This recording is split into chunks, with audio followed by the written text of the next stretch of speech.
e od bura mar kaunti ma Migori. Ywaruok mar telo e koma mar jatend kweth mathoth kod jago oporo e kaunti ma Migori omuoch. Ywaruok manyong' ko chenro mag bura odiochieng' manyoro. Jojuma nigi ler kowuok Migori.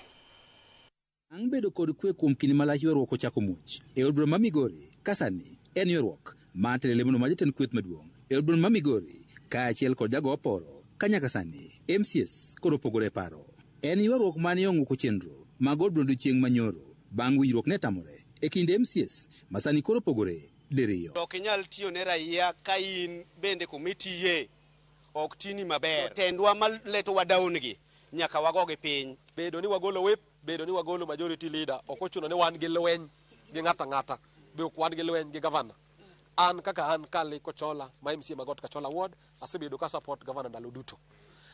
Gima dwa wacho ni wan kaka wabunge ma Migori County Assembly. Weya mondo koro wati e assembly waka mang'ato okodonje e lwenjo mane assembly. Saa 8 kumekuwa tu na chaos, ilikuwa ni kelele, hakuna communication, hakuna barua. Ni jambo la kusikitisha kwamba haya mambo yanakuja katika Migori County Assembly. Digi bolo barua office speaker kagi wacho ni gisabe. Duan kanya nyaka kuma ne gichope. With mag MCS motele kod MC Kanyama MC Machola mari represent jo Kachola nikech wa feel ni magugoni ok tim dwacho wadwaro majority leader bende wan honorable Ken Dwad oro bende wagolo kawuono joka gin gidwa gigeto sirikal gidwa ni mondo dwachgi magisebedo ka gitimo oko gidwa ni mondo gikele ot to gima ne gibiro barua en ma Miriambo giwacho kata ni whip ne ni kod gi e bura to whip no ne onge giclaim nyaka ni whip no sign ngama ne onge. Tumefika assembly tunaelezwa kwamba baadhi yetu wa members wa ODM walikana wakapitisha kwamba wanamuondoa majority leader. Sikupata message yote ya kuniita kwa mkutano tarehe 30 na sikuwa katika ile apology list. So nikashangaa ni members wagani hawa.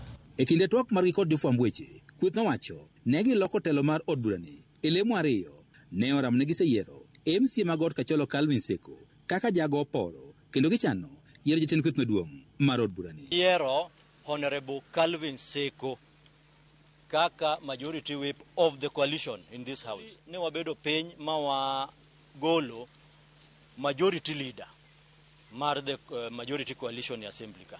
Giwanja jatend kweth maduong' ma od burani kaachiel kod jago oporo ok osebedo katiyo negi e yono mowinjore. To wabedo ka waseneno ni ok girepresent welfare wa maber kaka wadwaro to issues moko bok gitimnwa maber kaka wadwaro. Nyocha ka ji dhie party SDC manyocha luong Nairobi jogi bedo piny to nyiso wa ni wan kaka jo ODM wan wadhi kanyo kaka jong'icho joneno to mae party momiyo wachiemo mae party makaluoka ok gibuognwa party. Kane wadhi Nairobi waduto te kata wan mane wadhiyeno ne wadhi ni wan observers. Koro mano en adieri ni mane e position mane party nego. Giwacho ni ne gidwa na represent gi SDC to SDC na represent members. Koro mano ok dang bed point. En jomoko ariyo adek madwaro pachgi moro mondo tung sirikal. Kata kamano kweth makwedo chung' mogol kod MC mar od burani ni onge lokruok mar telo mosetim e od burani kendo gin pod giyango kendo uma ka jatend kweth mathoth kaachiel kod Lawrence Magubo kaka jago oporo e od burani. Mkiwa na mambo ya mabadiliko katika chama, parliamentary group either inakaa ama chama chenye kinakaa, baada ya kukaa kinakuwa na resolutions ambazo zinakuwa signed na members. George Juma, Ramogi TV, Migori.